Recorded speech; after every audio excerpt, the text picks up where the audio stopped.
Hello दोस्तों, स्वागत है आपका हमारे यूट्यूब चैनल पे। आज जो हमारा चैप्टर रहेगा, हम शुरू करेंगे आज से हिंदी आशुलिपि। और इसमें जो हमारी जो बुक आती है ऋषि प्रणाली की, हम आज इसको शुरू करेंगे। और जितने भी हमारे चैप्टर होते हैं, हमारा प्रयास ये रहेगा कि हम इसको सही समय पे इसको पूरा कराने का अ, देखेंगे। ठीक है, तो चलो आज के चैप्टर में है हमारा वर्णमाला। तो वर्णमाला को हम देखते हैं इसमें। ठीक है, और जब हम वर्णमाला को सीखेंगे, इससे जो आगे जो हमारा आने वाला जो चैप्टर होगा ये इसी क्रम पे आधारित होगा। ठीक है, तो बने रहिए आप वीडियो के साथ।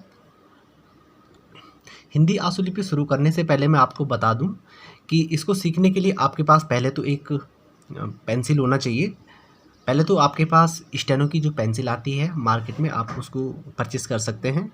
एक आपके पास रबड़ होना चाहिए, ठीक है, और आपके पास एक कटर होना चाहिए। ठीक है, तो इसको आप रख सकते हैं स्टेनो सीखने के लिए। ठीक है, वैसे पेन से तो वैसे सीखा नहीं जाएगा, आपको पेंसिल ही का यूज करना पड़ेगा। पेंसिल से आप अच्छे से सीख सकते हैं, क्योंकि पेंसिल से क्या हो जाता है कि हमें पेंसिल हल्की होती है और जल्दी जल्दी हम इससे लिख सकते हैं। ठीक है, चलो देखते हैं। आज का जो हमारा चैप्टर है ये होगा आज हमारा वर्णमाला। किसी भी भाषा को सीखने के लिए हमें उसकी वर्णमाला को पहले सीखना पड़ता है।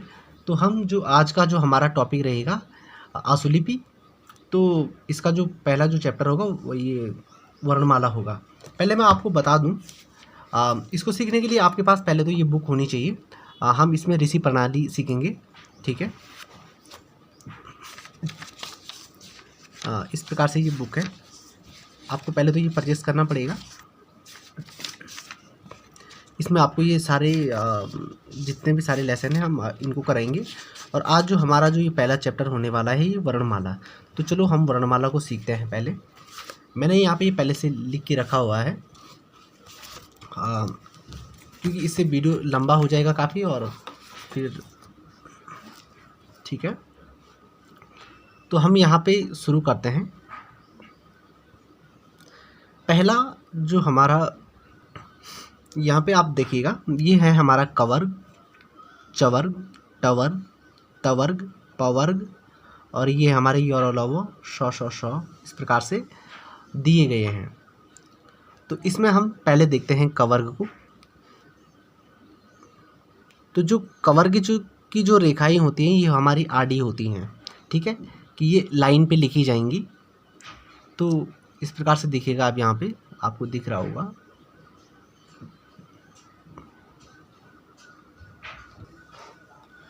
क की जो रेखा बनेगी ये आपकी लाइन पे बनेगी। ये देखिएगा यहाँ पे ये हल्की रेखा खींची जाएगी। थोड़ा कॉपी यहाँ पे ये हो रही है, ये देखिएगा यहाँ पे हल्की ये रेखा खींची जाएगी। शायद आपको, चलो देखते हैं अभी, ये हल्की रेखा होगी। अगला जो आपका जो ख लिखा जाता है, ख की जो रेखा होगी ये भी हल्की होगी और इसको यहाँ बीच से काटा जाएगा, हल्का सा काटा जाएगा।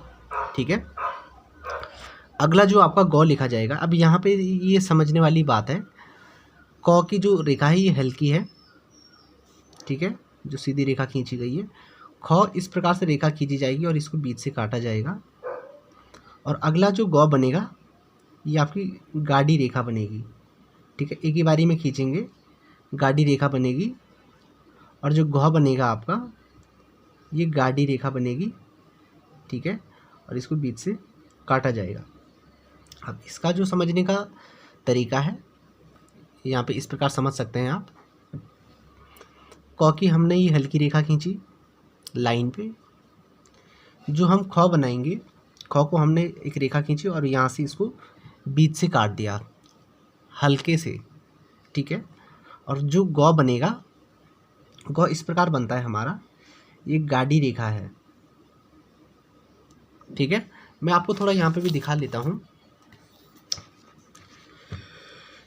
ये देखिएगा, क इस प्रकार से हल्की रेखा है, ख लाइन पे खींची गई है, गौ ये गाढ़ी है और ये गौ बहुत ही गाढ़ा है और इसको भी बीच से काटा गया है। ठीक है, आप इस प्रकार से समझ सकते हैं। चवर्ग जो लिखा जाता है, चवर्ग की जो रेखाएं होती हैं ये ऊपर से नीचे को लिखी जाती हैं। ठीक है, इसका जो संकेत बनेगा ये ऊपर से नीचे को बनेगा। तो जो चौ बनेगा, अब चौ की बात करते हैं, तो चौ जो बनेगा आपका, ये कोण बनेगा आपका 60 डिग्री एंगल का जो कोण बनेगा इस प्रकार से बनता है ये। तो यहाँ से चौ इस प्रकार से ये रेखा खींची जाएगी आपकी। छौ भी इसी प्रकार से बनेगा, किंतु ये क्या होगा, ये बीच से काटा जाएगा। छौ जो जौ को आप बनाएंगे, जौ भी इसी प्रकार से होगा, पर ये क्या हो जाएगा आपका, गाढ़ा हो जाएगा। ये देखिएगा यहाँ पे ये गाढ़ा होगा। यहाँ पे मैं आप लोगों को समझाने के लिए इस प्रकार से कर रहा हूँ। ठीक है, वहाँ पे आपको एक ही बारी में पेंसिल चलानी पड़ेगी और इसको गाढ़ा करना पड़ेगा। ठीक है, अगला यहाँ पे झ, ये गाढ़ी रेखा होगी और इसको बीच से काट दिया जाएगा। अब इसमें अंतर समझना बड़ा ही सरल है, हमें इसको ध्यान से देखना पड़ेगा, तभी जाके हमें ये अच्छे से समझ आ पाएगा। चौ हमने ऊपर से नीचे को ये रेखा खींची, छौ भी इसी क्रम में है, ऊपर से नीचे को है और यहाँ से बीच से काटा गया है। जौ जो बनेगा ऊपर से नीचे को बनेगा, किंतु ये गाढ़ी रेखा होगी, और जौ जो होगा ये भी गाढ़ी रेखा होगी और इसको बीच से काटा जाएगा। अगला आता है टवर्ग। टवर्ग को हम इस क्रम में बनाएंगे, ये 90 डिग्री के कोण के एंगल का होता है। सीधी रेखा होगी ये, टॉ इस प्रकार से बनेगा, हल्की रेखा होगी। ठीक है, ठौ को बनाएंगे 90 डिग्री के एंगल पे होगी और इसको बीच से काटा जाएगा। जो आपका डॉ बनने वाला है, डॉ ये गाढ़ी रेखा हो जाएगी। ठीक है, आपको इनसे अंतर करना है। अभी चलो आप अंतर रहने दीजिए, आप अभी बनाइए, धीरे धीरे हम आपको आगे बताएंगे किस प्रकार से आपको इनमें अंतर करना पड़ेगा। ठीक है, आपको घबराने की ज़रूरत बिल्कुल भी नहीं है और यहाँ पे ध्यान देने की ज़रूरत है। ठीक है, ढ इस प्रकार से बनेगा, ये गाढ़ी रेखा होगी और इसको बीच से काटा जाएगा। इसमें भी आप सरलता से समझ सकते हैं, ट ठ ड ढ। ठीक है, अब जो आपका तवर्ग आता है, तवर्ग आप किस प्रकार से बनाएंगे, ये एक वक्र के समान होता है, वक्र के समान होता है। चलो मैं आपको समझा लेता हूँ। जो ये दो प्रकार से बनाया जाता है, अगर हम तौ बनाएंगे इसको हम दो तरीके से बना सकते हैं। अब ये समझिए दो तरीके किस प्रकार से बना सकते हैं हम। देखिएगा यहाँ पे एक तौ तो हम इस प्रकार से बना सकते हैं, तौ। ठीक है, और अगला जो बना सकते हैं हम इस तरफ से हम बना सकते हैं। अब इन दोनों में हमें जो भी, जब हम आगे जो पैराग्राफ लिखेंगे, जो हम डिक्टेशन लिखेंगे, तो उसमें अगर हमें जो भी इनमें से सरल लगता है तो हम इसमें से बना देंगे। ऐसा नहीं है कि आपने एक ही तरफ वाला बनाना है ना, आप किसी को भी बना सकते हैं, किंतु कब, जब हम डिक्टेशन लिखेंगे आगे। ठीक है, जो थौ बनेगा, थौ का क्रम भी यही होगा। ठीक है, और इसको क्या, बीच से काटा जाएगा। ठीक है, जो दौ बनेगा, तो यहाँ पे जो आपका दौ बनेगा इस प्रकार से बनेगा, जैसे हमने दौ बनाया था इसी प्रकार से दौ भी बनेगा, और किंतु इसको क्या हो जाएगा, इसको बीच से काटा जाता है। ठीक है, अब अगला देखते हैं हम यहाँ पे पौ। पौ की जो रेखा होती है 135 डिग्री के कोण के समान होती है और ये ऊपर से नीचे को खींची जाती है। इस प्रकार से यहाँ पे देखिएगा आप। इसी प्रकार जो हम फौ बनाएंगे, फौ की जो रेखा ऊपर से नीचे को होगी और इसको बीच से काटा जाएगा, ये रेखा हल्की होती है। और जो बौ बनाएंगे ये ऊपर से नीचे को होती है, किंतु ये क्या होती है, यहाँ पे ये गाढ़ी होती है। ठीक है, ये गाढ़ी रेखा होगी। ठीक है, भौ की जो रेखा होगी इसी प्रकार से होगी और ये भी यहाँ पे क्या होगी, ये गाढ़ी रेखा होगी। मैं यहाँ पे दो बार इसलिए पेंसिल चला रहा हूँ कि आपको समझ आ जाए। ठीक है। किंतु आपको क्या करना है, एक ही समय ये पेंसिल चलानी है और एक ही झटके से आप इसको गाढ़ा या हल्का कर लेंगे, ठीक है। अब जो यौ बनेगा आपका, ये रेखा आपकी नीचे से ऊपर को आएगी, ये राउंड होगा। आप ये समझ रहे हैं, यहाँ पे इस प्रकार से होगा ये आपका यौ, इस प्रकार से आपका बनता है, ठीक है।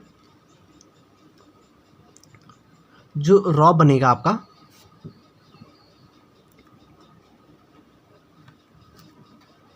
एक रेखा ये ऊपर को जाती है, नीचे से ऊपर को, और अगली ये ऊपर से नीचे को आती है, इस प्रकार से।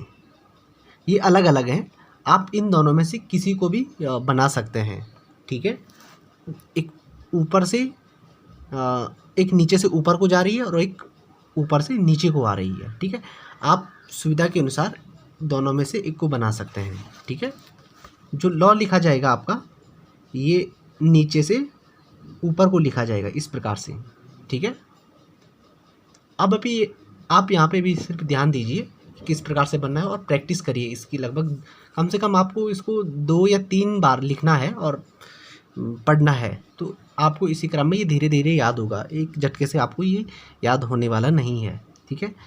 अब यहाँ पे आपको मैं वो बता देता हूँ किस प्रकार से वो बनाया जाता है। अब यहाँ पे समझने वाली बात है, हमने यहाँ पे यौ, इसका जो ये वक्र था ये नीचे को था, और वो का क्या हो जाएगा, ये ऊपर से खुला है और ये क्या है, नीचे से खुला है, ठीक है। अब यहाँ पे हम शौ को देखते हैं। शौ को भी हम 2 प्रकार से बना सकते हैं। एक हम इस प्रकार से बनाएंगे शौ, और एक इस प्रकार से इसका संकेत होता है, ठीक है।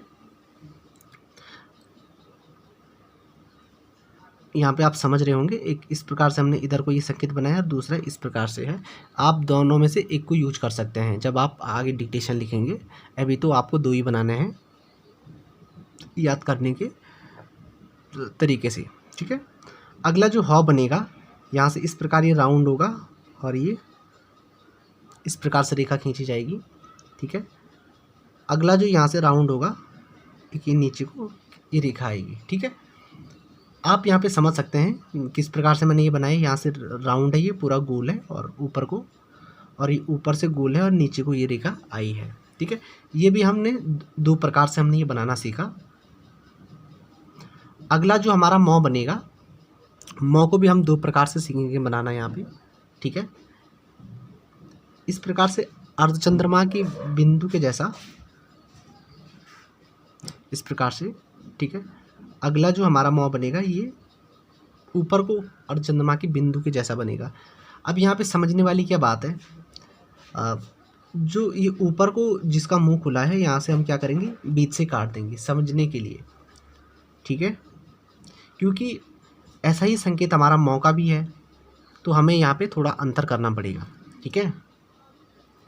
अगला जो हमारा नौ बनेगा, नौ को हम इस प्रकार से सीख सकते हैं।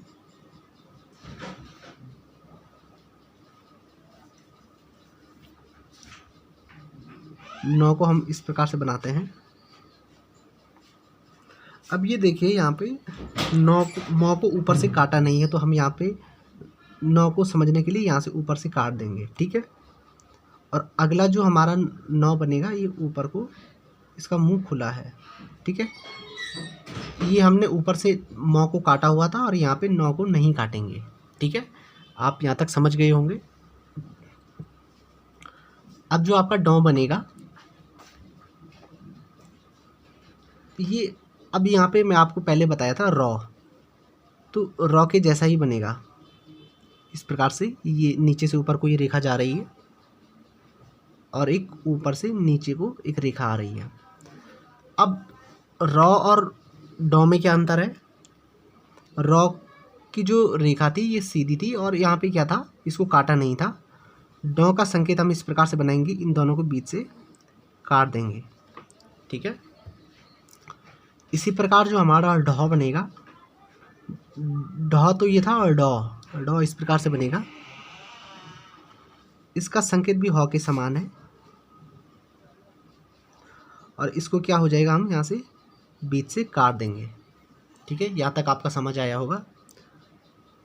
अब डौ जो आपका बनेगा, ये एक रेखा खींची जाएगी। आप यहाँ पे देखिए जिस प्रकार से हमने मौ बनाया था इसी प्रकार से रहेगा, पर ये क्या होगा, यहाँ पे ये गाढ़ी रेखा होगी। ठीक है, अब मैं थोड़ा आपको एक हल्की ट्रिक समझा देता हूँ। यहाँ पे मौ को और नौ को हम किस प्रकार समझ सकते हैं। यहाँ पे इसी में मैं यहाँ पे पेन से बना लेता हूँ। मौ को जो हम समझेंगे,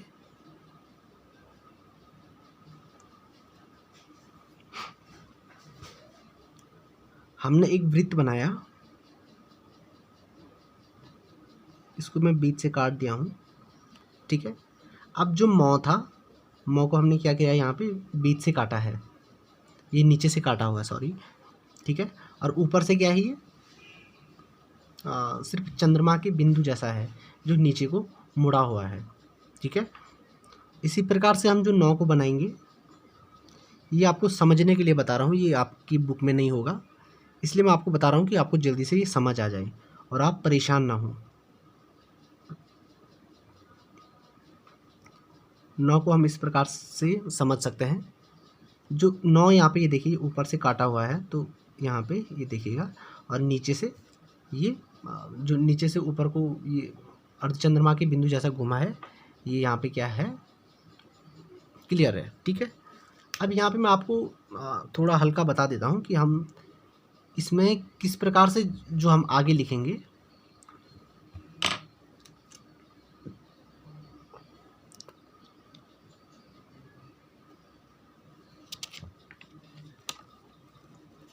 ठीक है, थोड़ा मैं आपको ये समझा देता हूँ।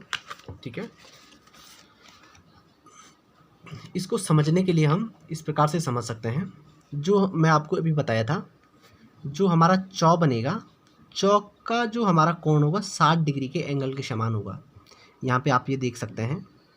ठीक है, अगला जो टौ बनेगा, टौ जो हमारा लगभग 90 डिग्री के कोण के समान होगा, और जो पौ बनेगा आपका, ये बनेगा 135 डिग्री के कोण के समान बनेगा। ठीक है, यहाँ तक आपका समझ आया होगा। और जो यहाँ पे अभी थोड़ा ये वाला देखिएगा आप, मैंने यहाँ पे ये वृत्त बनाया है, जो रॉ की जो मैंने आपको ये रेखा बताई थी अभी आपको, यहाँ पे ये समझिएगा आप, यहाँ पे रॉ ये वाला बताया था मैंने आपको, तो ये रॉ की ये रेखा ऊपर से नीचे को आ रही है। ठीक है, और लॉ का क्या था, ये नीचे से ऊपर को जा रहा था। इस वृत्त से हमने ये सीखा है। ठीक है, 100 को भी मैंने आपको 2 प्रकार से सिखाया था कि किस प्रकार हम बना सकते हैं। एक रेखा तो ये नीचे को आ रही थी, और एक ये रेखा इस प्रकार से था। ठीक है, 2 तरीके से मैंने आपको ये बताया था। ठीक है,